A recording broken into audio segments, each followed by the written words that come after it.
Please मुझे पैसे दे दो। मैं तुम्हारे पैसे जल्दी ही लौटा दूंगी। मेरे पापा अस्पताल में हैं। अगर उनका इलाज ना हुआ तो वो मर जाएंगे।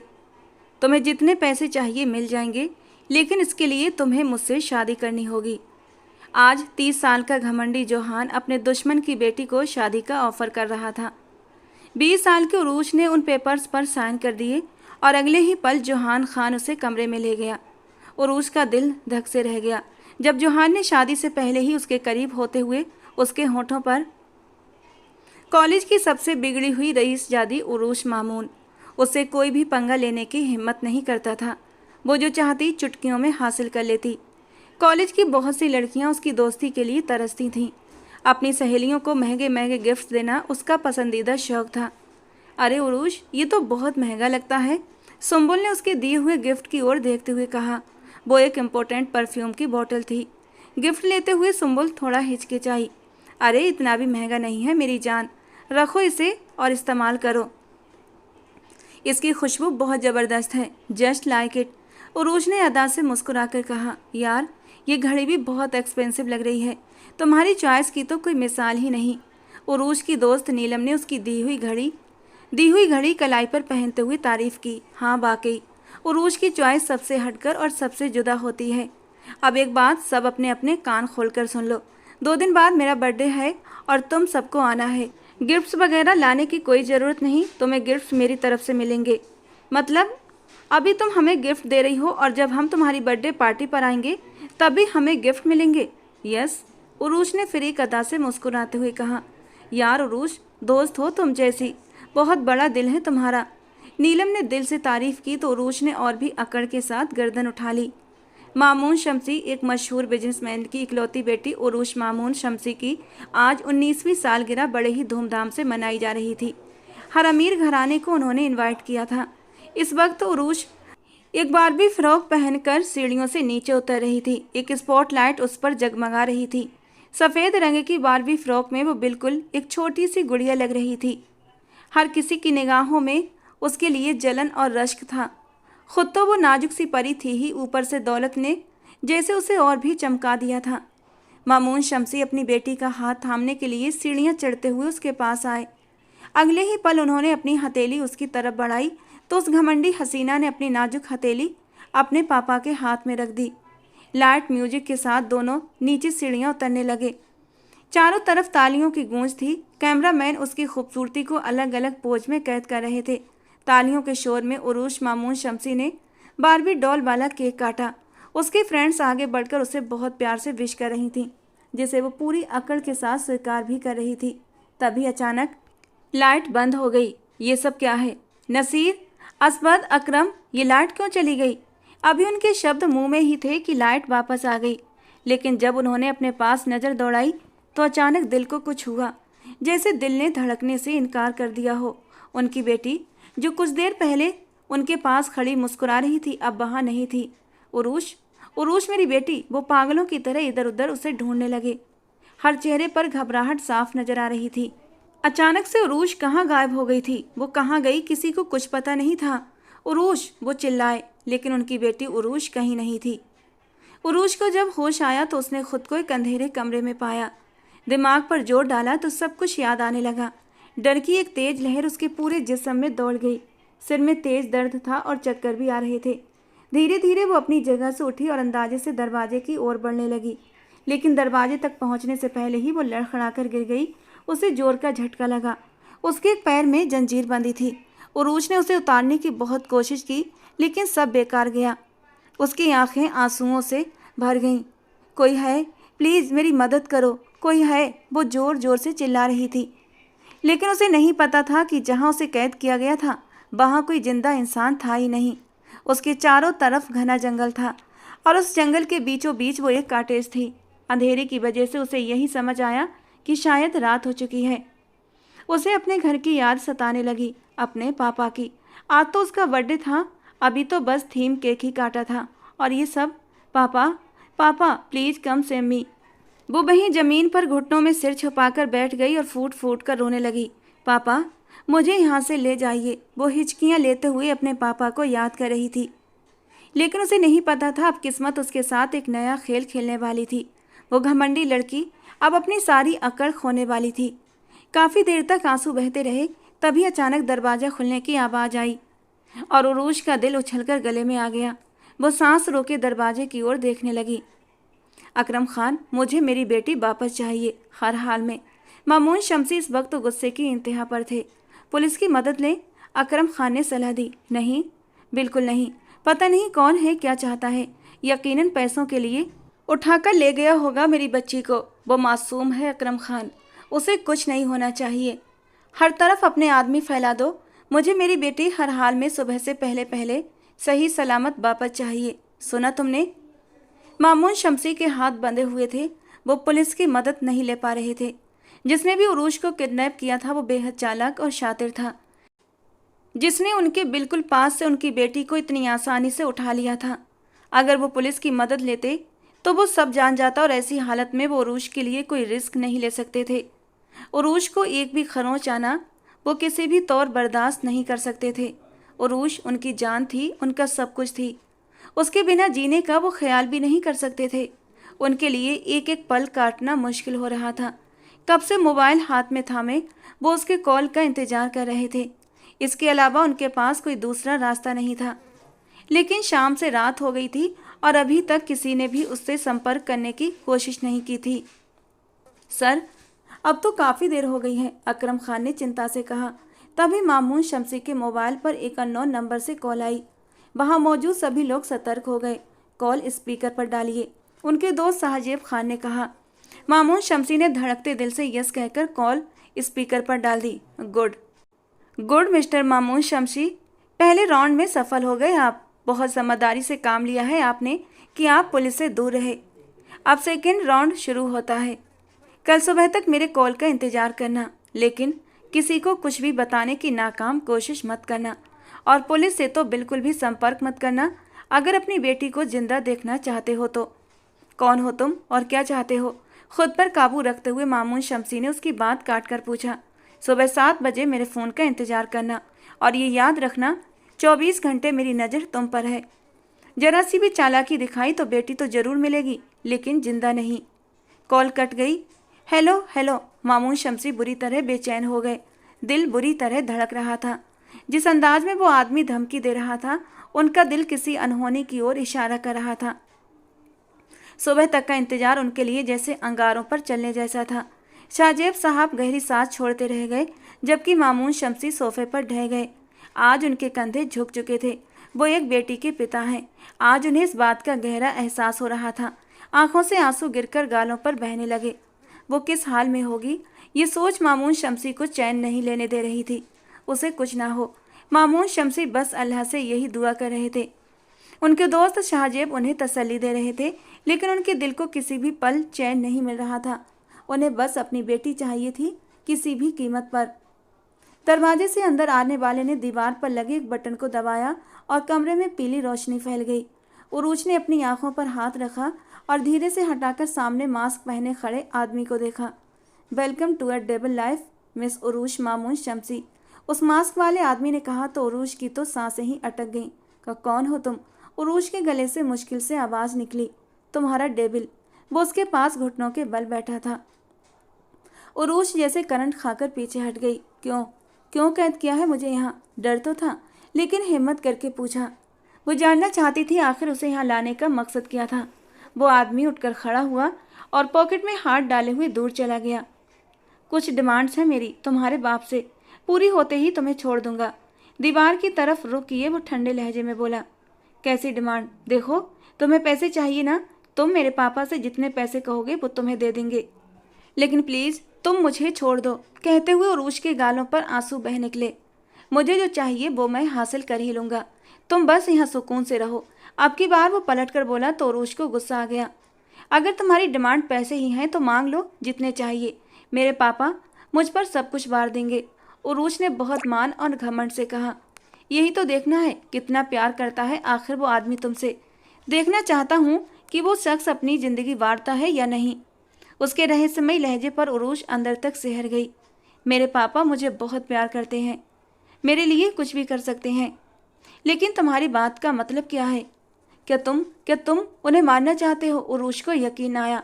मैं क्या चाहता हूँ और क्या नहीं, तुम अपने छोटे से दिमाग को ज़्यादा मत थकाओ। चुपचाप खाना खाओ और सो जाओ। नहीं खाना मुझे खाना, समझे तुम? ले जाओ यहाँ से ये खाना। मुझे यहाँ से जाना है अपने घर।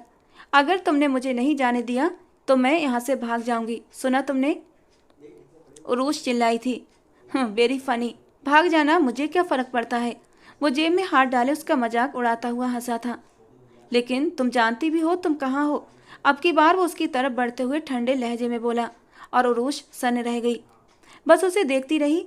शहर से बहुत दूर एक घना जंगल, और उस घने जंगलों में जंगली जानवरों का होना एक आम बात है। और उस जंगल के बीचों बीच एक कॉटेज, जहाँ इस वक्त तुम हो। तुम शोर मचाओ, चीखो चिल्लाओ, कोई सुनने वाला नहीं। हाँ, भाग जाओ और जंगल के जानवरों का खाना बन जाओ। मेरा न सही, किसी जंगली जानवर का भला जरूर हो जाएगा। आखिर में अपनी बात कहकर वो उसे अच्छा खासा डरा चुका था। एक पल के लिए रुककर उसने सामने खड़ी लड़की के डरे हुए चेहरे को देखा था, जो अभी कुछ देर पहले बड़ी बहादुर बन रही थी, लेकिन जानवरों का नाम सुनते ही उसका चेहरा डर के मारे सफ़ेद पड़ा था। अब उसके होठों पर एक हल्की सी तंजिया मुस्कान आई थी और वो वहाँ से निकलने लगा। रुको, प्लीज़ मुझे यहाँ से जाने दो। नामुमकिन। ये ख्याल अपने दिमाग से निकाल दो कि जब तक मैं अपना मकसद हासिल नहीं कर लेता तुम मेरी कैद से छूट सकती हो।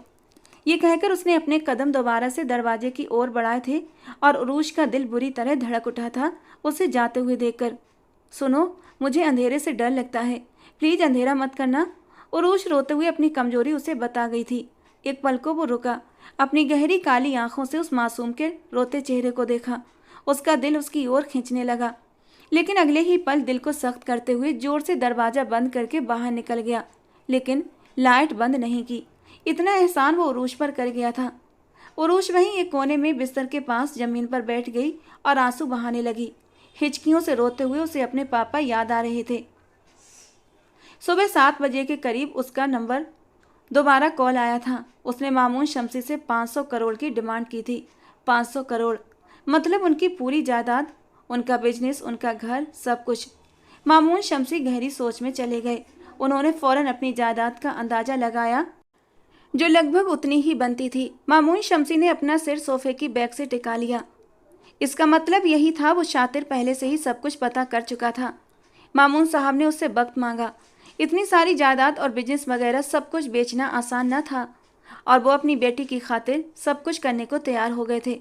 उन्हें बस अपनी उरूश वापस चाहिए थी। सुबह का उजाला फैला तो दरवाज़ा खुला।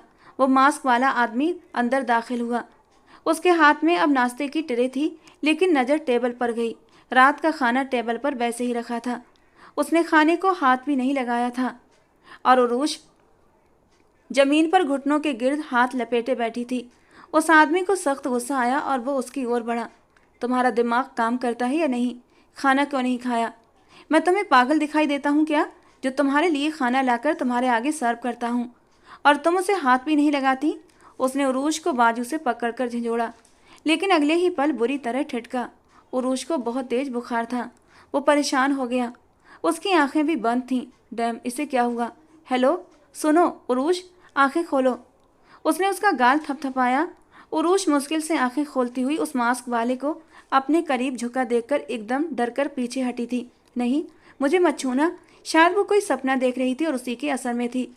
उरूश को उठता देखकर उस आदमी के चेहरे पर एक सुकून सा लहराया था।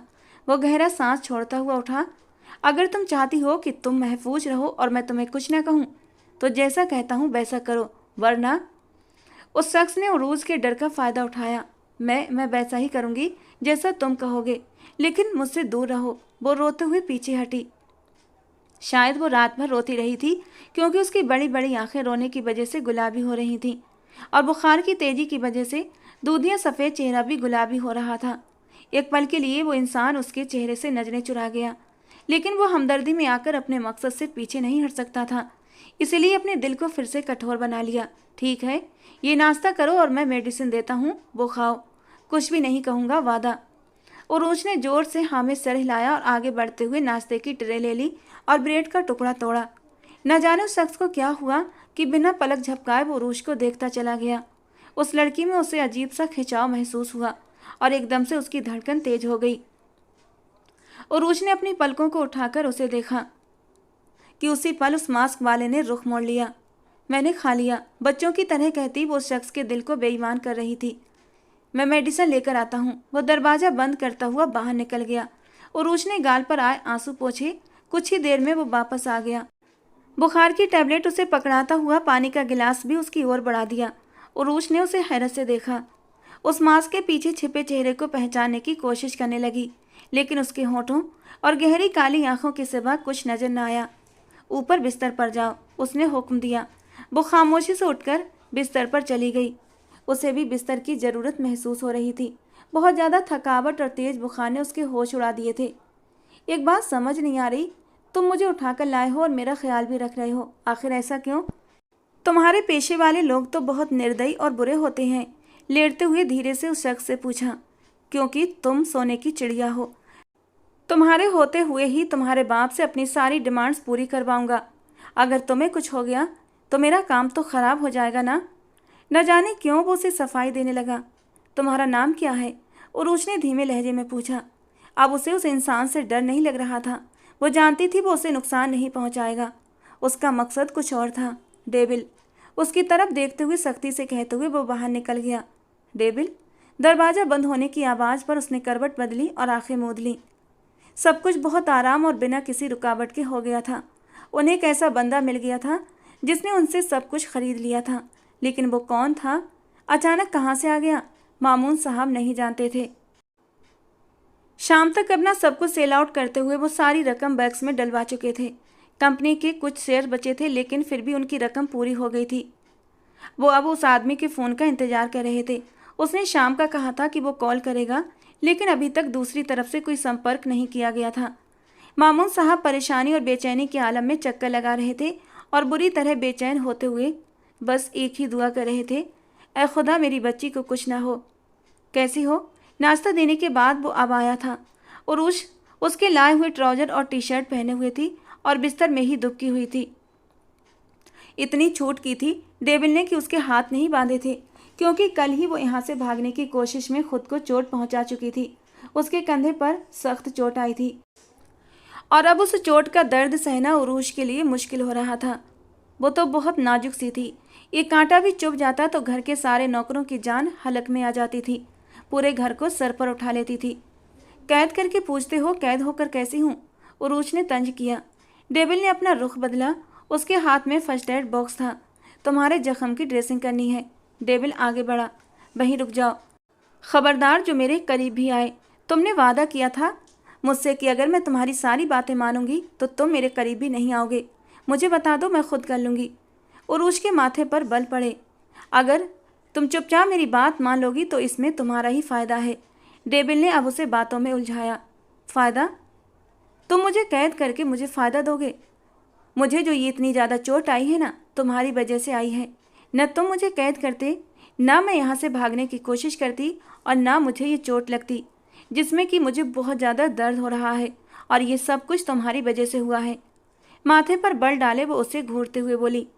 अपने पापा से बात करना चाहती हो? डेविल ने बार ही बड़ा सख्त किया था कि उरूज का दिल जोरों से धड़का। क्या तुम वाकई मेरी बात? उरूज की पलकों में नमी उतर आई। अगर मेरी बात मानी तो सोच सकता हूँ इस बारे में, लेकिन तुम तो नहीं मानोगी तो छोड़ो। डेविल वापस जाने के लिए मुड़ा। नहीं रुको, मैं तैयार हूँ। उरूज ने फौरन हामी भरी। डेविल के चेहरे पर एक मुस्कान उभरी, लेकिन उरूज देख न सकी क्योंकि वो मास्क में था। वो आगे बढ़ा और उसकी शर्ट को कंधे से नीचे सरकाया। जख्म पर नज़र जमाए वो उसकी ड्रेसिंग चेंज कर रहा था, जबकि उरूज ने आंखें मीची हुई थीं। दर्द जो कुछ कम हो चुका था फिर से ताज़ा हो गया। आंखों में जब्त के बावजूद आंसू आ गए, जबकि डेविल अपना काम जल्दी ही ख़त्म करता पीछे हटने लगा। उरूज ने दूसरे हाथ से शर्ट ऊपर की। ये ठीक कब होगा? रुंधे लहजे में पूछा। हो जाएगा ठीक। डेविल को उसके आंसू न जाने क्यों बुरे लगने लगे थे। तुम्हारा नाम क्या है? उरूज के अचानक सवाल पर वो जो जा रहा था रुका, लेकिन पलटा न था। डेविल। असली नाम पूछा है, उरूज ने जोर देकर कहा। मुझे सब डेविल के नाम से ही जानते हैं, तुम भी यही याद रखो। डेविल ने सख्ती से कहा तो वो मुंह बिसूर कर चुप हो गई। सर, कोरियर आया है। मामून शमसी जो कब से उस आदमी के फ़ोन का इंतजार कर रहे थे, कोरियर देखते ही ठटके। किसने मंगवाया है? मामून शमसी ने उसकी तरफ सवालिया नज़रों से देखा और फिर उस पैकेट को खोला। उसमें से कुछ तस्वीरें निकलीं। मामून शमसी उन तस्वीरों को देखते ही सकते में आ गए। हर तस्वीर में उनकी बेटी थी, हाँ, उनकी इकलौती बेटी, जो कि बंधी हुई थी और आंसू लगातार बह रहे थे। आंखें फरियाद कर रही थीं कि मुझे यहाँ से ले जाएं। दो खामोश आंसू बहकर मामून शमसी के उन तस्वीरों पर गिरे थे। वो अपने दिल को सख्त किए उन तस्वीरों को देख रहे थे कि तभी फ़ोन की बेल बजी। मामून शमसी ने कॉल रिसीव की। कैसी लगी बेटी की तस्वीरें? तुमने जैसा कहा था मैंने वैसा कर दिया है। अब मेरी बेटी मुझे वापस कर दो। उनकी तड़प पर सामने वाला खुश हुआ। मिल जाएगी, मिल जाएगी। आज तस्वीरें मिली हैं, कल बेटी भी मिल जाएगी। याद रखना, जितनी ये बात राज रहेगी तुम्हारी बेटी उतनी ही सेफ रहेगी। मेरी अगली कॉल का इंतज़ार करो। साथ ही फ़ोन बंद हो गया। मामून शमसी बेबसी से सोफे पर ढहसे गए। सब कुछ देने को तैयार थे वो, लेकिन वो आदमी चाहता क्या था वो समझ नहीं पा रहे थे। अब तो खोल दो मेरे हाथ। उरूज सुबह से कुर्सी पर बंधी हुई थी और वो तो उसके हाथ बांध कर उसकी तस्वीरें बनाकर सुबह का गायब था और अब वापस लौटा था। उरूज को अब अपने ऊपर तरस और सामने वाले पर गुस्सा आ रहा था। डेविल ने आगे बढ़कर उसके हाथ खोल दिए। उरूज ने अपनी दुखती कलाइयों को देखते हुए हाथ की पीठ से अपने आंसू साफ किए। तुम एक बेहद घटिया इंसान हो, वो गुस्से से फुनकारी। तुमने अभी मेरा घटियापन देखा कहाँ है? डेविल ने उसे बालों से पकड़ा, उसका चेहरा ऊपर की ओर करता हुआ उसके चेहरे पर अपनी गर्म सांसें छोड़ता हुआ वो भी फुनकारा था। एक पल को तो उरूज का दिल सूखे पत्ते की तरह लड़ जा, लेकिन अगले ही लम्हे उसके चेहरे पर नफरत ही नफरत थी। हाँ, हो तुम घटिया इंसान, और ये बात आज तुमने खुद अपने मुंह से भी स्वीकार कर ली। मैं डरती नहीं तुमसे। कुछ ज़्यादा ही पर निकल रहे हैं। लगता है कुछ दिन भूखा ही रखना पड़ेगा तुम्हें, खुद ही अकल ठिकाने आ जाएगी। डेविल ने उसे झटके से पीछे धकेला और बाहर निकलता दरवाज़ा लॉक कर गया, जबकि उरूज के खामोश आंसू अब तेज रफ्तार से बहने लगे थे। कल तक तो उसके साथ अच्छे से व्यवहार कर रहा था, लेकिन आज उसका ये रूप एकदम से बदला हुआ सा था। उरूज की आंखों से आंसू बहने लगे। उसने उंगलियों पर दिन गिनना शुरू कर दिए। 4 या 5 दिन हो गए थे उसे इस कैद में रहते हुए। हमेशा की लापरवाह लड़की, उसने इस बात को गहराई से सोचा ही नहीं था कि वो 4 दिन से घर से लापता थी, एक अनजान आदमी की कैद में थी। जब यहाँ से छूट कर जाएगी तो लोगों को क्या जवाब देगी? पहली बार उसे इस बात का एहसास हुआ था। हर कोई उसकी तरफ उंगली उठाएगा। कैसे वो लोगों की शक भरी निगाहों का सामना करेगी? क्या उसके पापा की वो इज्जत, वो सम्मान वैसा ही रहेगा जैसा पहले था? जब उनकी जवान बेटी 4 दिन एक अनजान गैर आदमी के साथ टाइम गुजार कर वापस आएगी तो उनका सर शर्म और बेबसी से झुक जाएगा। पहली बार उसका दिल ये सब कुछ सोचकर धक से हुआ था। तुम्हें यहाँ आने की क्या ज़रूरत थी? डेविल ने गुस्से से कामरान के हाथ से सामान लेते हुए कहा। आपको ये सब देना जरूरी था, इसीलिए। उसकी नज़रों ने इधर उधर कुछ तलाशना चाहा। ठीक है, अब निकलो यहाँ से। डेविल को उसकी वहाँ मौजूदगी सख्त नापसंद आ रही थी। वो एक नंबर का अय्याश इंसान था, पर उसे रखने की वजह उसके पापा थे और वो वैसे भी डेविल से डरता था। हाँ, जा रहा हूँ। शैतानियत से मुस्कुराता हुआ वो कॉटेज से बाहर निकल गया। उसके जाने के बाद डेविल अंदर कमरे में आया, लॉक खोला और उरूज के पास रूम में आया। ये लो, ये सब सामान। बहुत जल्द तुम्हारे यहाँ से जाने का इंतजाम हो जाएगा। मास्क पहने डेविल ने उसे अपनी तरफ से खुशी की बात बताई, लेकिन उसका चेहरा बेअसर रहा। लगता है जाने की खुशी नहीं हुई तुम्हें। वो तंज से उसके करीब बैठा था। क्या तुम मुझे यहीं नहीं रख सकते हमेशा के लिए? न जाने उरूज के दिमाग में क्या चल रहा था। क्या मतलब? डेविल का दिल जोर से धड़कने लगा। मुझे यहाँ कितने दिन हो गए हैं? उरूज ने संजीदगी से पूछा। लगभग 4 दिन से ऊपर। डेविल ने उसके चेहरे से उसके अंदर का हाल जानने की कोशिश की। मुझसे निकाह कर लो। न जाने कितने दर्द से वो ये बात बोली थी कि डेविल सन रह गया। एक झटके से पीछे हटा। क्या बोल रही हो? होश में तो हो। डेविल को उसकी दिमागी हालत पर शक हुआ। वो जो लड़की घर से इतने दिन तक गायब रहे, समाज में उसका क्या मकाम होगा? उरूज की बात पर डेविल उसे देखता चला गया। कौन अपनाएगा मुझे? मेरे पापा। किस किस को जवाब देंगे? प्लीज़ मेरे हाल पर रहम करो। उरूज ने हाथ जोड़ दिए। डेविल को आज उसके आगे अपना आप एक मुजरिम सा लगा। वो उड़ता हुआ उसकी तरफ से रुख पलट गया कि तभी उरूज ने एक तेज धार वाला चाकू उसकी पीठ में घोंप दिया, जो उसी के पास से बहुत आराम और सावधानी से उसने निकाला था। डेविल इस अचानक वार के लिए तैयार नहीं था। तड़प कर मुड़ते हुए बेयकीनी से उरूज को देखा। उरूज उससे दूर हो गई, जबकि अब भी डर रही थी। डेविल की आंखों में बेयकीनी देख एक पल को उरूज को अपना दिल सूखे पत्ते की तरह कांपता हुआ महसूस हुआ। लेकिन अगले ही पल वो अपने आप को हक पर मानते हुए डेविल को धक्का दे चुकी थी। डेविल दूर जाकर गिरा। शायद उसे रूज की बातों से ज़्यादा उसके वार ने ज़्यादा तकलीफ पहुंचाई थी, वरना वो इतना कमज़ोर न था कि रूज की एक बार से ढह जाता। तुम्हें क्या लगा मैं तुमसे निकाह करूंगी? मेरे पापा मेरे मुहाफिज हैं, समझे तुम? अब मरो यहीं पर। उरूज गुस्से से कहती वहाँ से फौरन निकली थी। वो नहीं जानती थी उसे कहाँ जाना है, लेकिन उसे बस वहाँ से निकलना था। उसे और इस कैद में नहीं रहना था। वो रोती जा रही थी और भागती जा रही थी। एक पल को उसके कदम डगमगाए और वो गिरी थी। अचानक से उसे डेविल का ख्याल आया। पलटकर पीछे देखा, कोई ना था, लेकिन आंसू बहते जा रहे थे। बार बार आंखें रगड़ती, लेकिन आंसू रुक ही नहीं रहे थे। उसने फिर से पीछे मुड़कर देखा, लेकिन अब भी उसके पीछे कोई नहीं था। कहीं कहीं वो मर तो नहीं गया? ये सोचते ही उसका दिल बुरी तरह कांप उठा था। क्या मैं इतनी बुरी हूँ कि एक शख्स को मरता हुआ छोड़ आई? एकदम से उरूज के कदम थमे। उसने भागना चाहा, लेकिन उसके कदमों ने आगे बढ़ने से इनकार कर दिया। रह रहकर उसे डेविल की फिक्र सता रही थी। मैंने उसे मार दिया। वो अपने हाथों को देखकर कांपने लगी। उसे लगा आसपास के सारे पेड़ उसके ऊपर आ गिरे हों। वो ऊपर आसमान को देखती अपने होश बहाल करने की कोशिश कर रही थी कि एकदम किसी के धक्का देने से कच्ची सड़क पर जाकर गिरी। पलटकर देखा, उसे लगा डेविल उस तक पहुंच गया है, लेकिन ये तो कोई और था। अरे वाह, क्या मक्खन मलाई छुपाकर रखी है डेविल ने। कमाल चीज है वही तो। कामरान शैतानियत से मुस्कुराता हुआ आगे बढ़ा, जबकि उरूज को लगा सातों आसमान उस पर आकर गिर गए हों। अब आएगा मजा।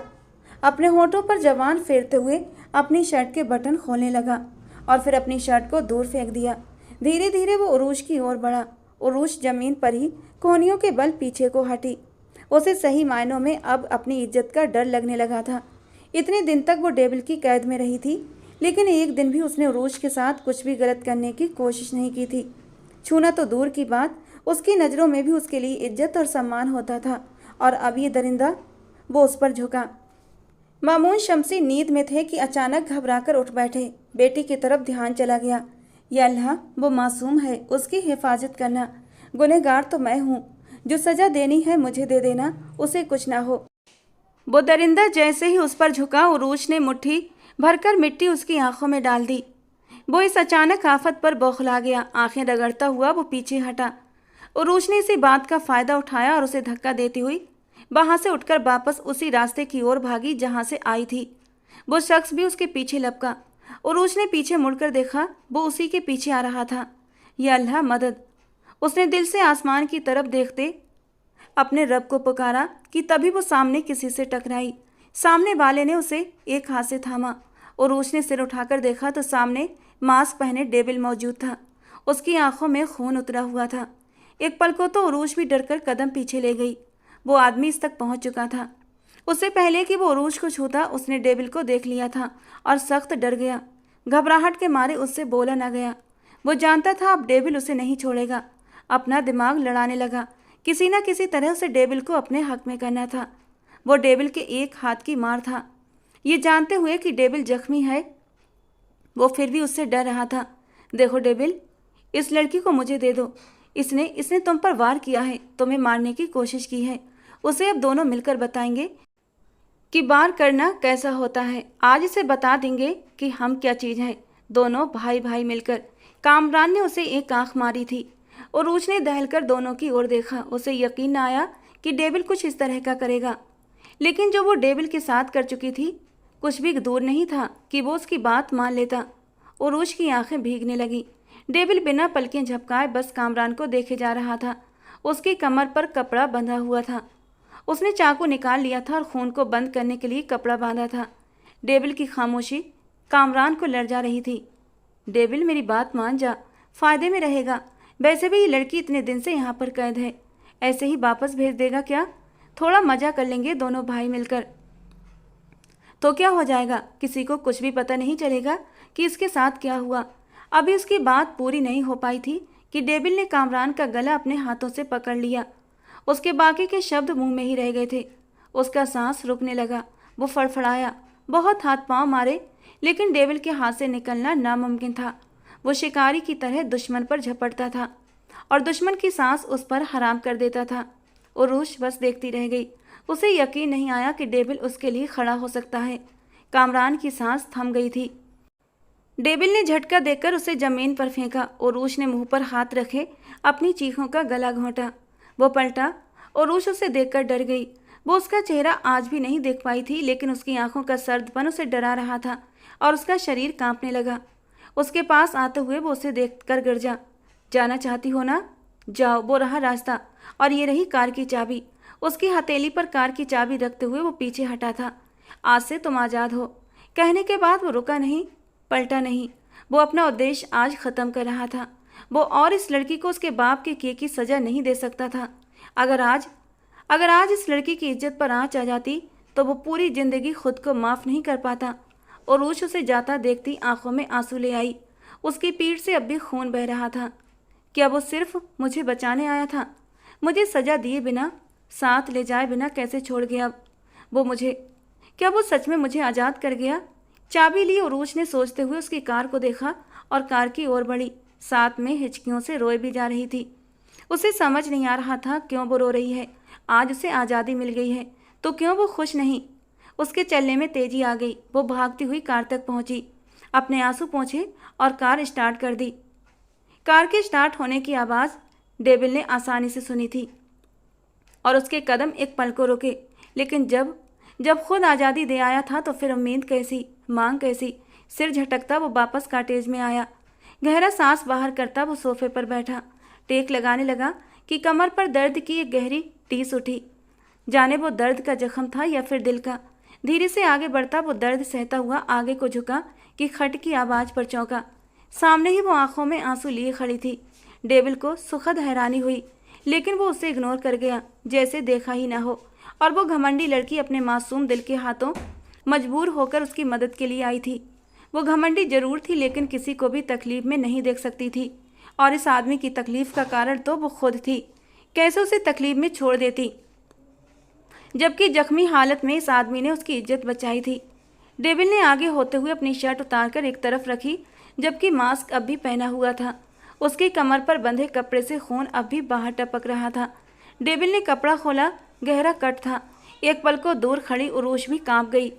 पास पड़ा फर्स्ट एड बॉक्स उठाकर वो अपने जख्म पर कोई दवाई लगाने लगा और उरूश के कदम खुद ब खुद उसकी ओर बढ़े थे और उसके पीछे सोफे पर बैठती उसके हाथ से रुई ले ली और उसका जख्म साफ करने लगी। आंसू थे कि लगातार गिरते जा रहे थे। डेविल के लब से जरा सी भी आवाज़ नहीं निकली। मतलब क्या उसे दर्द नहीं हो रहा था? उसके जख्म पर अब वो डेविल की दी हुई कोई दवाई लगा रही थी। चोट उसे लगी थी, लेकिन उरूश को लग रहा था तकलीफ उसे हो रही है। दवाई लगाने के बाद उसकी कमर पर बैंडेज करते हुए वो उसके पास हुई, लेकिन डेविल ने एक बार भी उसकी तरफ नज़र उठाकर नहीं देखा और ये बात उरूश को बहुत ज़्यादा चुभ रही थी। वो उससे नाराज़ था और इसीलिए उसे देख भी नहीं रहा था, लेकिन उसे फ़र्क क्यों नहीं पड़ रहा था? डेविल की नाराज़गी उसे चुभ क्यों रही थी? अपनी इस हालत को वो समझ नहीं पा रही थी। उसकी तवज्जो पाने के लिए बैंडेज पूरी करती उरूश का हाथ उसके मास्क की ओर बढ़ा। वो उसे उतारने लगी कि एकदम से डेविल ने उसकी कलाई को पकड़ लिया। वो ठिठक कर रुक गई। दोनों की नज़रें पल भर को मिली। दोनों का दिल एक ही धड़कन पर धड़क रहा था। खुद पर काबू पाते हुए डेविल उठा और कबर्ड से दूसरी शर्ट निकालकर मुश्किल से पहनने की कोशिश करने लगा। दवाई लगाने से अब उसका वो हिस्सा सुन्न हो गया था और उसे हाथ हिलाने में बहुत ज़्यादा मुश्किल भी हो रही थी। उरूश ने आगे बढ़कर इंसानियत के नाते उसकी मदद की। शर्ट पहनते हुए वो फिर से पीछे हटा था और उसका कतराना उरूश को और भी गुस्सा दिला रहा था। क्यों एटीट्यूड दिखा रहे हो? उसके सामने आते हुए वो उस पर बरस पड़ी। डेविल ने अब भी कोई जवाब न दिया और चेहरा मोड़ लिया। सुनाई नहीं दे रहा? मैं तुमसे बात कर रही हूँ। तुम डेविल? डेविल ने उसे खींचकर खुद के करीब किया। उसके बाकी के शब्द डेविल के गुस्से की नज़र हो गए। क्यों वापस आई हो? एक ही सवाल किया था उसने, जिसका जवाब उरूश के पास नहीं था। जानती हो तुम्हारा वापस आना तुम्हें किस मुसीबत में डाल सकता है? तुम्हें नहीं आना चाहिए था, ठंडी आवाज़ में कहते हुए वो उससे दूर हट गया था। सिर्फ हमदर्दी की वजह से आई हूँ, बल्कि कह सकते हो एहसान उतारने। उरूश के शब्द पर डेविल ने बिना बेयकीनी से उसे देखा। आज मैंने तुम पर वार किया, फिर भी तुमने मुझे उस आदमी से बचा लिया। उसका एहसान तो उतारना ही था ना? धीरे से कहती वो डेविल को तंजिया हंसी हंसने पर मजबूर कर गई और फिर आखिर में ठाका लगाता वो उसकी ओर देखने लगा, जो हैरान होकर उसे हंसते हुए देख रही थी। तुम्हें लगता है डेविल को किसी की हमदर्दी या मदद की ज़रूरत हो सकती है? उसने तीखे अंदाज में पूछा। नहीं हो सकती, लेकिन मैंने अपना फ़र्ज निभाया। उरूज ने कंधे उचकाए। ठीक है, हो गया तुम्हारा फ़र्ज पूरा, अब जाओ यहाँ से, संजीदगी से कहते हुए वो अपने कमरे की ओर बढ़ा। तुम जानते हो मुझे रास्ते का ज्ञान नहीं है और मैं अकेली जा भी नहीं सकती। तुम मुझे लाए थे और तुम ही वापस छोड़ कर आओगे, समझे तुम? उरूज ने धौंस जमाने वाले अंदाज में कहा। अगर ऐसा करना होता तुम यहाँ से भागती नहीं, जबकि मैंने तुमसे कहा भी था कि अब तुम्हें आज़ाद कर दूंगा, लेकिन इसके बावजूद तुमने मुझ पर वार किया। डेविल सख्त गुस्से में भरा पड़ा था। और अब तुम चाहती हो कि तुम्हें मैं वापस छोड़ कर आऊँ? Just go to hell. Devil ने उसकी कलाई थामी और कॉटेज से बाहर निकाल दिया। छोड़ो मुझे, क्या कर रहे हो? मैं कहीं नहीं जाऊंगी, वो चिल्ला रही थी। लेकिन डेविल ने भी बिना किसी लिहाज के उरूज को पकड़कर बाहर निकाल कर दरवाज़ा अंदर से लॉक कर लिया। वो खिड़की की ओर आई। दरवाज़ा खोलो डेविल, इस जंगल में तुम मुझे यूं अकेला नहीं छोड़ सकते। वो खिड़की पर हाथ जोर जोर से मारती हुई चिल्ला रही थी। सर्द हवाएं उसे और भी हौला रही थी। डेविल दरवाज़ा खोलो, वो पूरी ताकत से चिल्लाई थी। चारों ओर घना जंगल देखकर वो और भी ज़्यादा डर रही थी कि तभी अचानक से बारिश की तेज बौछार ने उसे पूरी तरह भिगो दिया। वो बारिश से बचने के लिए कांपती हुई कॉटेज की शेड के नीचे पनाह लेने पर मजबूर हो गई। अपने आसपास हाथों को लपेटे वो तेजी से बरसती बारिश को देखती अपने आंसू भी बहा रही थी, जो बारिश के साथ मिलकर बेमोल होते जा रहे थे। उसने अब डेविल को पुकारने का इरादा छोड़ दिया था। उसे अपने हाल पर अब रहम आ रहा था। कभी कभी इंसान अपनी ज़िंदगी में कितना बेबस हो जाता है कि वो चाह कर भी कुछ नहीं कर पाता। वो दिल ही दिल में डेविल की तकलीफ पर शर्मिंदा भी हो रही थी और वापस लौट भी आई थी, लेकिन अब वो खुद तकलीफ में थी। ऊपर से बारिश थी कि रुकने का नाम ही नहीं ले रही थी और अब वो बैठी बैठी कांप रही थी। सर्दियों की बारिश से तो वो वैसे ही भी दूर भागती थी। आज उसे उन गरीब लोगों का भी एहसास हुआ जिनके पास रहने को घर नहीं होते और वो झोंपड़ी में रहने पर मजबूर होते हैं। उनके बच्चे, उनका सामान, कैसे रहते होंगे वो लोग। सब सोचों ने उसके दिमाग का रुख किया हुआ था कि उसे अपना नरम बिस्तर याद आया। इतनी तेज बारिश में वो हमेशा बिस्तर पर लेटकर कंबल ओढ़े हुए हॉरर मूवी देखती थी। साथ में पकौड़े और मूंगफली का दौर चलता था। Horror movie? अब अचानक से दिमाग में सोचों का धारा बदल गया था। सब हॉरर मूवीज़ उसके दिमाग में एक एक करके छाने लगी थीं। सिर झुकाए घुटनों में मुंह दिए वो बैठी अब हरकत में आई। कॉटेज के बाहर एक छोटा सा बल्ब रोशन था, जो वहाँ का कुछ हिस्सा रोशन किए हुए था और अजीब सा डरावना दृश्य पेश कर रहा था। उसे अब सच में डर लगने लगा। अपने दाएं बाएं देखा, उसे लगा अभी कोई जिन्न भूत इस तरफ आ जाएगा। हिम्मत करती हुई वो उठी और मरे हुए कदमों से लरसते हुए शरीर के साथ बारिश में भीगती एक बार फिर दरवाजे पर जाकर खड़ी हुई। डेविल! उसकी आवाज़ में भी डर था। अब वो बाकायदा रोने लगी थी। उसकी सांसें भी रुकने लगी थीं, जैसे उसे सांस लेने में तकलीफ हो। इससे पहले कि वो लुढ़क कर गिरती, दरवाज़ा खुला था और डेविल ने उसे गिरने से पहले थाम लिया और खींचकर अंदर किया था। वो पूरी तरह भीगी हुई थी। अंदर आते ही हीटर ऑन होने का एहसास हुआ। पूरा कॉटेज गर्म था। बाहर जितनी ठंड थी, अंदर का तापमान उतना ही गर्म था। उरूज को शांति सी आई। उसने धीरे से आंखें मूंद लीं। उरूज, उरूज! डेविल ने उसके गाल को थपथपाया। वो जो बहुत ज़्यादा गुस्से में था, दवाई लेते बिस्तर पर पड़ते ही सो गया था। उसके दिमाग से ये बात निकल ही गई कि उसने उरूज को बाहर निकाल दिया था। अचानक से तेज हवा ने जब खिड़की के पट खोले तो वो आंखें मलता हुआ उठकर खड़ा हुआ और उसे बंद करते हुए उसकी नज़र उरूज पर पड़ी, जो दरवाजे पर खड़ी उसे ही पुकार रही थी। सारी नींद भग से उड़ गई। उन्हीं कदमों वो बाहर की ओर भागा था, लेकिन फिर वापस पलटा, अपना मास्क पहना और दरवाज़ा खोला और उसे गिरने से पहले ही थाम लिया। उसे लेकर अंदर आ गया। वो नींद की हालत में थी, जैसे जागी जागी सी या फिर सोई सोई सी, लेकिन चेहरे पर एक मुस्कान भी थी। डेविल उसका गाल थपथपा रहा था। उसे उसके कमरे तक लाया और बिस्तर पर लिटा दिया। उसके सारे कपड़े भीगे हुए थे।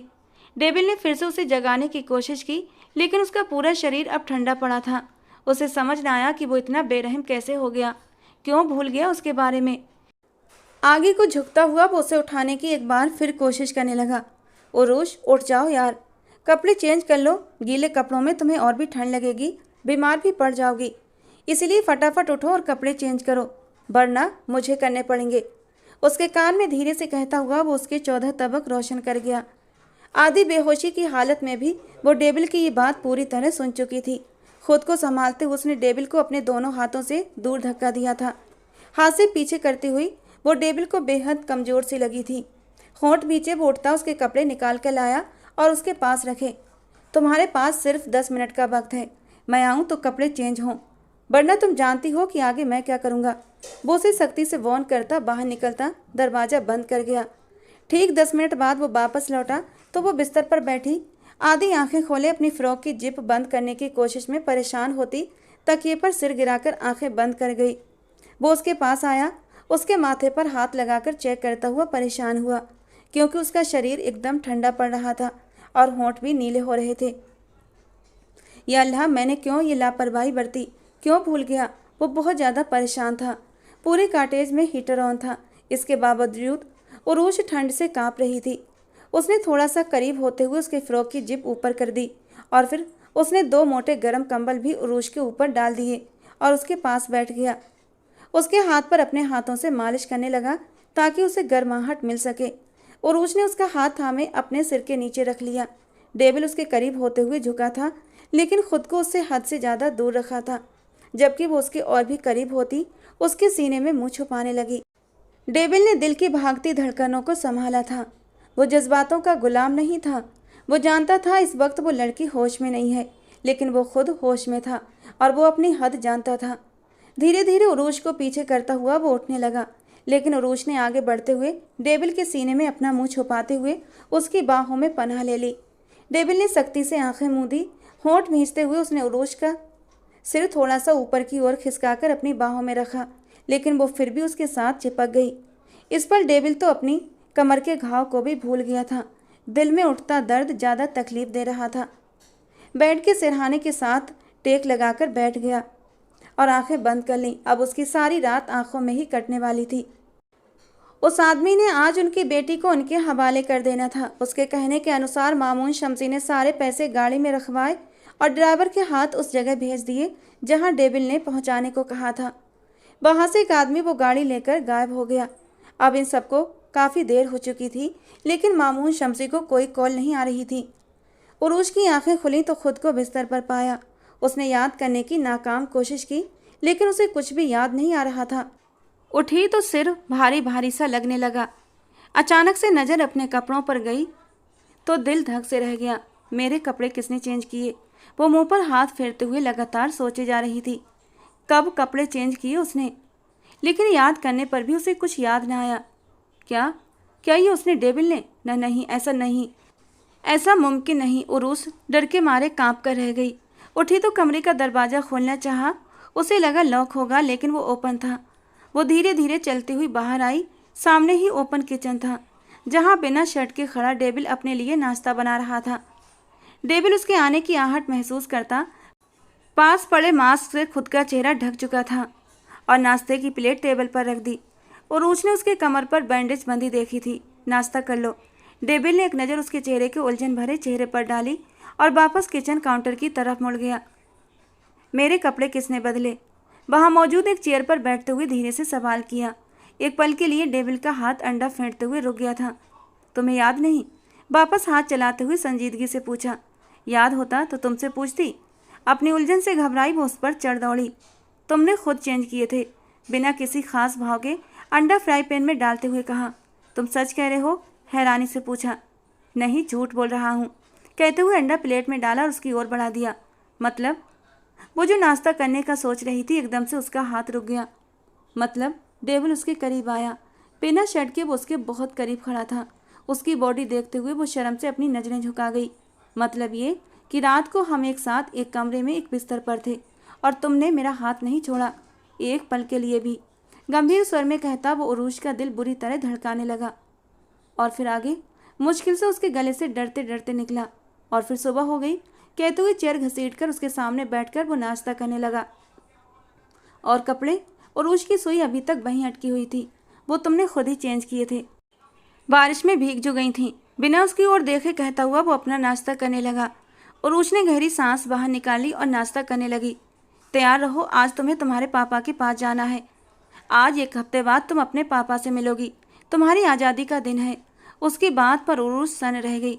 क्या वो वाकई उसे अब आज़ाद कर देगा या फिर से? वो बाहर निकला था। बात सुनो। उरुश उसके पीछे भागी। वो रुक गया था लेकिन पलटा नहीं था। क्या वाकई सच में तुम मुझे आज़ाद कर दोगे? वो हैरानी की स्थिति में पूछ रही थी।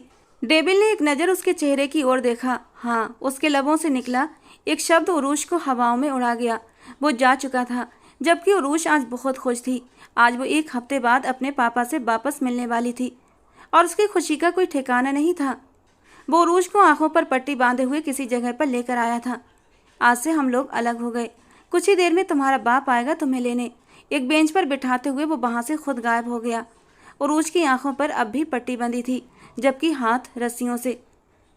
वो धड़कते हुए दिल से अपने बाप के आने का इंतजार कर रही थी। क्या वाकई वो उसे छोड़ गया था? कुछ ही देर बाद उरुश को अपने बाप की आवाज़ सुनाई दी। उन्होंने उसे अपने सीने से लगा लिया। एक ठंडक का एहसास उनके अंदर जागा था। उरुश बाप से मिलकर रो पड़ी। उसे यकीन नहीं हो रहा था कि वो अपने बाप से फिर कभी मिल भी पाएगी। उसे ये सब एक चमत्कार लग रहा था। उरुश को वो वापस घर ले आए थे। उरुश ने रोते हुए उन्हें सब कुछ बताया, किस तरह वो वहाँ से भागी और फिर पकड़ी गई, जख्मी हुई। पापा, सब बातें एक तरफ, लेकिन उसने मुझे कोई नुकसान नहीं पहुँचाया। उरुश, उसे मेरी जायदाद चाहिए थी, ये घर, ये दौलत, ये बिजनेस, सब कुछ चाहिए था। मामून साहब ने गहरी सांस भरते हुए कहा। क्या मतलब पापा? आपने उसे सब दे दिया? बेटा, मेरा कुल अस्तित्व तुम हो, बस तुम मेरे पास। वो अपनी बात भी पूरी नहीं कर पाए थे कि तभी अचानक से उनके दिल में तेज दर्द सा उठा। उन्होंने अपना दायां हाथ बाएं तरफ रखकर गहरी सांसें भरी थीं। पापा, पापा क्या हुआ आपको? प्लीज़ पापा, क्या हो रहा है आपको? उरुश रोने लगी। मामून शमसी के सब नौकर जा चुके थे।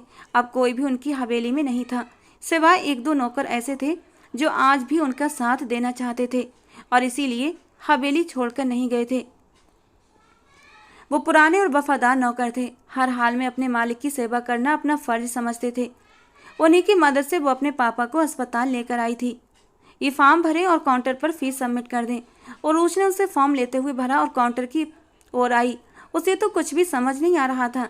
ऐसी स्थिति से पहले कभी नहीं गुजरी थी। मामून साहब को आईसीयू में ले जाया गया। उन्हें हार्ट अटैक आया था। डॉक्टर उनका इलाज कर रहे थे और सर्जरी की बात कर रहे थे। उरुश के हाथ पैर ठंडे होने लगे। मैम, आप 2 लाख सबमिट करा दें। 2 लाख? वो परेशान सी हो गई। उसने अपने पापा के दोस्त शाहजेब साहब को संपर्क किया, लेकिन नौकर ने बताया वो आउट ऑफ कंट्री थे। बेटा, कुछ भी नहीं है साहब जी के पास, सब कुछ दे दिया आपको बचाने की खातिर, एक बहुत पुराना नौकर उरुश के पास आते हुए बोला। और ये सब सुनकर उसकी आंखों से आंसू टपकने लगे थे। मैं कहाँ से लाऊं 2 लाख? मेरे पापा को कुछ हो गया तो मैं कैसे जीऊँगी? वो चेहरा छिपाए फूट फूट कर रो दी। मेरी फ्रेंड्स, वो मेरे काम आएंगी। वो बहुत महंगे महंगे गिफ्ट देती रही हूँ मैं उन्हें, आज वो मेरे काम जरूर आएंगी। घर से अपना मोबाइल मंगवाया और अपनी सब दोस्तों को बारी बारी कॉल की, लेकिन किसी ने भी उसकी मदद नहीं की। सच कहते हैं लोग, जब तक जेब में पैसे हों तो सब साथ देते हैं, वरना बिना पैसे के तो इंसान की कोई वैल्यू नहीं। वो सिर झुकाए वहीं पास बैठ गई। काश मेरे बस में कुछ होता तो मैं खुद को गिरवी रखकर आज अपने बाप की सांसें खरीद लेती। बेटा, एक काम हो सकता है, जिस शख्स को आपके पापा ने सब कुछ बेच दिया है वो आपकी मदद कर सके। और उसने पूछा, वो कहाँ मिलेगा मुझे? नौकर खैरदीन ने उसे एक रास्ता दिखाया था, आपके ऑफिस में ही, क्योंकि अब सारे बिजनेस पर उसी का कब्जा है। खैरदीन बाबा ने उसे बताया तो उरुश ने कहा, दीनू बाबा, आप यहीं पापा के पास रुकें, मैं पैसे लेकर आती हूँ। वो उसी गाड़ी में जो अभी तक उनके पास थी अपने ऑफिस पहुंची। वो नहीं जानती थी अब उसका क्या है और क्या नहीं, सब कुछ पराया लग रहा था। ऑफिस में प्रवेश करते ही बिना रोक टोक के उसे अंदर आने दिया गया, जैसे वहाँ मौजूद व्यक्ति जानता हो कि वो आएगी। दरवाज़ा खोलते हुए वो अंदर गई तो एक व्यक्ति सूट बूट में मुंह फेर कर पॉकेट में हाथ डाले खड़ा था। उरुश ने घबराते हुए कहा, मुझे जोहान खान से मिलना है। वो पलटा। एक पल के लिए उरुश का दिल धक से रह गया। चेहरा अजनबी था, लेकिन आंखें तो वही थीं जो उसने पहले भी देखी थीं। कुछ कह रही थी आप? मेरे पापा अस्पताल में हैं, मुझे पैसों की ज़रूरत है। मेरे पापा ने सब कुछ आपको बेच दिया है। उरुश ने आंखों में आंसू भरकर कहा, और जोहान खान के चेहरे पर मुस्कान फैल गई। मैं आपकी मदद करूंगा मिस उरुश मामून शमसी, लेकिन उसके बदले मुझे क्या मिलेगा? वो अपनी बाहों को सीने पर बांधकर पूछ रहा था। प्लीज़ मुझे पैसे दे दें, मैं आपके पैसे जल्दी ही वापस कर दूंगी। अभी मेरे पापा अस्पताल में हैं, अगर उनका इलाज नहीं हुआ तो वो। आंसुओं ने उसकी आवाज़ को रोक दिया। मनचाहे पैसे तुमको मिल जाएंगे, लेकिन इसके लिए तुम्हें मेरी एक बात माननी होगी। वो खूबसूरत हैंडसम सा लड़का उसके पास आया। उसके गाल पर बहते आंसुओं को देखता हुआ बोला, क्या करना होगा मुझे? उरूश आज पहली बार खुद को बेबस महसूस कर रही थी। तुमको मेरे साथ निकाह करना होगा। जोहान ने पल भर में अपना इरादा बदलते हुए उसे निकाह की पेशकश की। निकाह? उरूश का दिल धक से रह गया। हाँ निकाह, जोहान ने कहा। अगर तुम रजामंद हो तो ये ब्लैंक चेक है, अपनी मर्जी से रकम भर लो। वो टेबल पर चेक रखते हुए बोला, आज जोहान खान अपने दुश्मन की बेटी को शादी की पेशकश कर रहा था। उरूश ने अपने आंसू पोंछे और 1 मिनट के अंदर वो चेक उठाकर उस पर 2 लाख लिखकर जोहान को दे दिया। जोहान ने हैरानी से उसे देखा। तुम ज़्यादा अमाउंट भी लिख सकती थी। नहीं, डॉक्टर ने 2 लाख कहा था, वो रोते हुए बोली। अगर बाद में ज़्यादा मांग लिया तो? जोहान की बात पर उरूश ने 1 जीरो और बढ़ा दिया। अब वो 20 लाख बन गए थे। और अगर ये भी कम पड़ गए तो? जोहान की बात पर उसने 1 और जीरो बढ़ा दिया। अब बहुत हैं, प्लीज़ दे दें। वो अपनी हथेली आगे बढ़ा गई। जोहान ने अपने होंठ भींचे और कहा, निकाह के बाद मिल जाएंगे। और ये कहते हुए वो फ़ोन की ओर बढ़ा था। वो किसी को फ़ोन पर निकाह के लिए मौलवी साहब को लाने के लिए कह रहा था। सब कुछ जैसे पलक झपकते हो गया था और अगले ही पल उसने उरूश को अपने निकाह में ले लिया। 19 साल के उरूश ने इन पेपर पर साइन कर दिए और अगले ही पल जोहान खान ने उसे उसकी मांगी हुई राशि दे दी। आपके साथ मेरे गार्ड्स भी जाएंगे। वो पैसे लेकर ऑफिस से बाहर निकलने लगी, लेकिन जोहान की बात पर वो रुक गई। आज उसने अपने बाप के लिए अपना आप कुर्बान कर दिया था। अस्पताल आते ही उसने 2 लाख काउंटर पर जमा करवाए और एक बेंच पर बैठ गई। आज वो एक कैद से रिहा पाकर एक और कैद में कैद होने जा रही थी। डॉक्टर ने उसके बाप को अब खतरे से बाहर होने की सूचना दे दी थी, तो वो अल्लाह का शुक्र अदा करती गई। मैम, आपको अब चलना होगा। अचानक अपने पीछे किसी की आवाज़ सुनकर वो चौंकी। वो आज मामून साहब को डिस्चार्ज करवाकर घर ले जा रही थी। गाड़ी में बैठने से पहले ही किसी ने उसे पुकारा, कौन है आप? कहाँ लेकर जाना चाहते हैं मेरी बेटी को? मामून साहब फिर से डर से कांपने लगे। कहीं नहीं पापा, मैं उनकी कंपनी में काम करती हूँ ना, तो इतने दिन से गई नहीं। बॉस ने बुलाया है, आप घर चलें, मैं आती हूँ। सर, आप भी साथ चलें, आपको भी बुलाया गया है। इस शख्स की अगली बात पर उरूश का दिल धक से रह गया और कुछ ही देर बाद वो खान मेंशन में थे, खान अफरोज के सामने। खान अफरोज को देखते ही मामून को बहुत कुछ याद आ गया। तुम जिंदा हो? अपनी आवाज़ मामून साहब को बड़ी मुश्किल से सुनाई दी। तुमने तो मुझे मार कर सब हड़प लिया था ना, आज देखो तुमसे सब कुछ वापस छीन लिया और साथ में तुम्हारी बेटी भी। अफरोज खान की बात पर उरूश घबराई। मेरी बेटी? हाँ, तुम्हारी बेटी। जोहान खान? अफरोज खान ने अपने बेटे को आवाज़ दी, जो अगले ही पल सीढ़ियों से उतरते हुए नीचे आया था। उरूश ने अपने बाप के हाथ को मजबूती से थाम लिया। ये मेरा बेटा है, तुम्हारी बेटी का शौहर। उरूश? मामून साहब ने हैरान होकर अपनी बेटी की ओर देखा। पापा, वो 2 लाख लिए थे आपके इलाज के लिए, तो इन्होंने निकाह का कहा और मैं। उरूश का सिर झुका। इन पेपर्स को ध्यान से पढ़ें, इनमें 2 लाख नहीं 2 करोड़ लिखे हैं। नहीं, ये झूठ है, उरूश चिल्लाई। लेकिन सामने कॉन्ट्रैक्ट के पेपर्स को देखती उरूश का दिमाग बुरी तरह घूमा था। तुमने मुझे ट्रैप किया। उरूश की आंखों में आंसू थे। जोहान को उसकी आंखों में आंसू आज भी बुरे लग रहे थे। मैं अपनी बेटी को तुम लोगों के हवाले कभी नहीं करूँगा। मामून साहब ने उरूश को अपने पीछे छुपाने की कोशिश की। ठीक है, आप अगर बेटी ले जाना चाहते हैं तो फिर 2 करोड़ दे जाइए और अपनी बेटी ले जाइए। जोहान की बात पर अचानक उरूश ने उसका गिरेबान थाम लिया। उसके गार्ड्स ने उस पर बंदूकें तान दी। मामून साहब बुरी तरह घबराए। जोहान ने हाथ उठाकर सभी गार्ड्स को बंदूकें नीचे करने का इशारा किया। मैं आपके साथ यहाँ नहीं रुकूंगी, समझे आप? आपने मुझे चीट किया। मैं नहीं मानती हमारे बीच के निकाह को। सुना आपने? उरूश बिफरे अंदाज में बोली। अफरोज खान, मैं तुम्हारा गुनहगार हूँ। जो चाहे तो मुझे सज़ा दे दो, लेकिन मेरी बेटी को इस सबसे दूर रखो। तुम्हारी बेटी? अफरोज खान ने आगे बढ़ते हुए मामून को धक्का दिया। ये तुम्हारी बेटी है? शर्म नहीं आती? अब भी झूठ बोलते हो। अफरोज खान की बात पर मामून ने तड़प कर उरूश को देखा, जबकि उरूश अफरोज खान को नफरत से देख रही थी। वो आगे बढ़कर कोई बदतमीजी करती कि जोहान ने उसकी कमर में हाथ रखे और उसे अपनी सख्त गिरफ्त में ले लिया। वो खुद को छुड़ाती रही, लेकिन जोहान की पकड़ से खुद को छुड़ा ना पाई। अफरोज प्लीज़। मामून शमसी ने हाथ जोड़े। तुम एक छोटे से एम्प्लॉय थे मेरे ऑफिस में। हमारा सारा परिवार तुम्हारी वजह से सड़क पर आ गया था, लेकिन हम ये नहीं जानते थे कि तुम इतनी बड़ी साजिश खेलोगे। एक दिन तुम बेनकाब हो जाओगे। बरसों पहले तुमने पैसों की खातिर हमारी नूर को अगवा किया था और पैसे लेने के बावजूद तुमने उसे मार डाला और खुद गायब हो गए। तुमसे बदला लेने के लिए हमने तुम्हारी बेटी को अगवा किया, तुम्हारा सब कुछ छीन लिया, लेकिन हम नहीं जानते थे जिसे उठाया है वो हमारी ही बेटी है, हमारे ही परिवार की बेटी है। ये हमारी बेटी है, मेरे छोटे भाई बुरहान खान की बेटी नूर बुरहान। अफरोज खान के शब्दों पर उरूज के नसों में एक ठंडी लहर दौड़ी। जोहान ने एक नज़र उसे देखा। तुमने जो खेल खेला हमने उसी में तुम्हें मात दी। नूर बुरहान तुम्हारे बाबा वो हैं। अफरोज खान ने एक आदमी की ओर इशारा किया जिनकी आंखों में ढेरों आंसू थे। उरूज ने बेबसी से सभी को देखा। खुद को जोहान की हल्की गिरफ्त से छुड़ाते हुए वो मामून के पास जाकर खड़ी हुई। पापा, पापा प्लीज़ बताइए ये सब झूठ है ना? मेरे पापा आप हैं ना? वो गहरे सांस भरते हुए पूछ रही थी। और मामून शमसी ने अपना सिर झुका लिया और फिर धीरे से अपना सिर उठाया।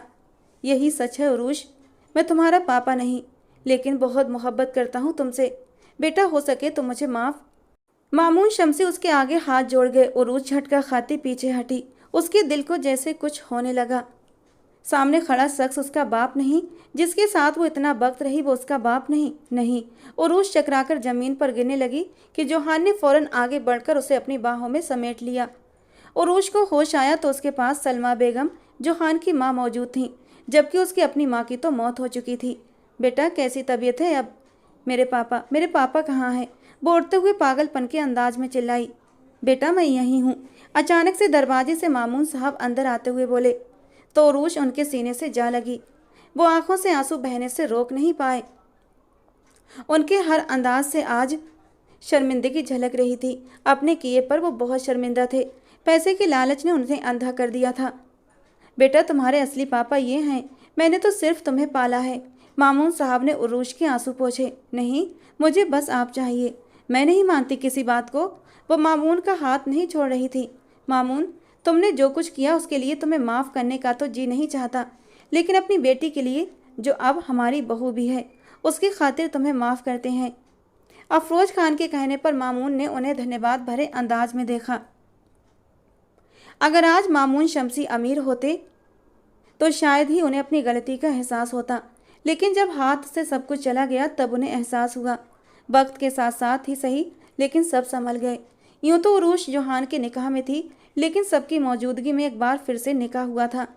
अपने पापा मामून साहब की ख्वाहिश पर उसने जोहान से निकाह कर लिया, लेकिन वो अपनी किडनैपिंग का कोई भी पल भूल नहीं पाई थी।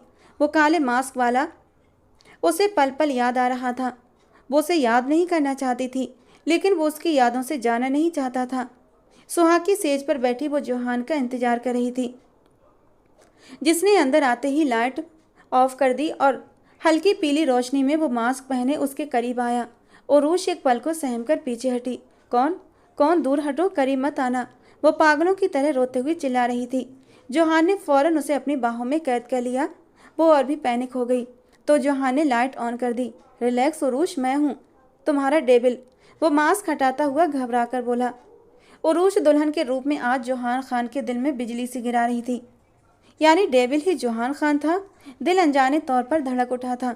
जोहान खान उर्फ डेविल, मैं तुमसे बिल्कुल नहीं डरती, समझे तुम? उरूज ने गुस्से से अपना आप उससे छुड़ाया। जोहान उसके तेवर देखते हुए रह गया। और माफ़ भी नहीं करूँगी, उंगली उठाकर मुड़कर वॉर्न किया। माफ़ नहीं करोगी तो सुहागरात कैसे मनाएंगे? उसे बैग से अपने मजबूत घेरे में लेते हुए वो उसके दिल की दुनिया हिला गया। छोड़ो मुझे, छूना भी मत। जब माफ़ नहीं किया तो कोई सुहागरात नहीं, वो रूठे हुए अंदाज में गुस्से से बोली। चलो माफ़ी सुहागरात के बाद दे देना। वो उसका रुख अपनी ओर करता, उसके माथे पर होंठ रखता हुआ उस पर जादू कर गया। आपने मुझे किडनैप किया, पूरे 5 दिन वहाँ गंदी जगह पर रखा। अब वो उससे शिकवा कर रही थी। सॉरी। वो एक हाथ से उसकी कमर पर पकड़ मजबूत करते हुए दूसरे हाथ से अपना कान पकड़ गया। मुझे जंजीर से भी बांधा था, उसके लिए भी सॉरी। वो फिर से बोला। मुझे बारिश में खड़ा किया था, एक बार फिर सॉरी। कुछ पल के ठहराव के बाद उसने झुका सिर उठाया। मैं भी सॉरी करती हूँ आपको। वो मैंने मारा था। अपनी की गई ज्यादती भी उरूज को याद आ गई थी। तुम्हें हक है, जान भी ले सकती हो। जोहान की बात पर उसने बेइच्छा सिर उठाकर उसे देखा और उसके चेहरा ऊपर उठाते ही जोहान ने उसके होठों पर झुकते हुए एक छोटी सी गुस्ताखी कर दी। तो अगले ही पल उरूज के चेहरे को मुस्कान ने छुआ और फिर सुकून से अपना चेहरा जोहान के चौड़े कंधे पर रख दिया। और जोहान ने भी उस मासूम और नाजुक सी लड़की को अपनी बाहों में समेट लिया था। अगले ही पल वो उसके कानों में सरगोशी कर रहा था। तो फिर इजाज़त है? किस बात की? उरूज हैरान हुई थी। सुहागरात मनाने की। वो धीरे से उसके कानों को अपने लबों से छूते हुए बोला था और उसकी बात सुनते ही उरूज शर्माकर उसके सीने में दुबक गई थी, जबकि जोहान हंसते हुए उसे अपनी बाहों में उठा चुका था और उसे लाकर बिस्तर पर बिठा दिया। दोनों के चेहरों पर सच्ची खुशी चमक रही थी, क्योंकि जोहान ने उस लड़की को पा लिया था जिससे वो पहले ही नज़र में मोहब्बत कर बैठा था। और उरूज भी तो जाने अनजाने उसे अपना दिल दे बैठी थी और आज हमेशा के लिए उसकी ज़िंदगी में वो शामिल भी हो चुका था। दोनों की जिंदगियां खुशियों से महकने वाली थीं, क्योंकि दोनों ने ही अपना पहला प्यार पा लिया था। तो दोस्तों, आज की हमारी कहानी आपको कैसी लगी कमेंट बॉक्स में ज़रूर बताना। पसंद आई हो तो प्लीज़ लाइक करना। रोज़ एक नई और रोमांटिक कहानी सुनने के लिए हमारे चैनल को सब्सक्राइब जरूर करना। मिलते हैं दोस्तों अगली किसी नई और रोमांटिक कहानी के साथ।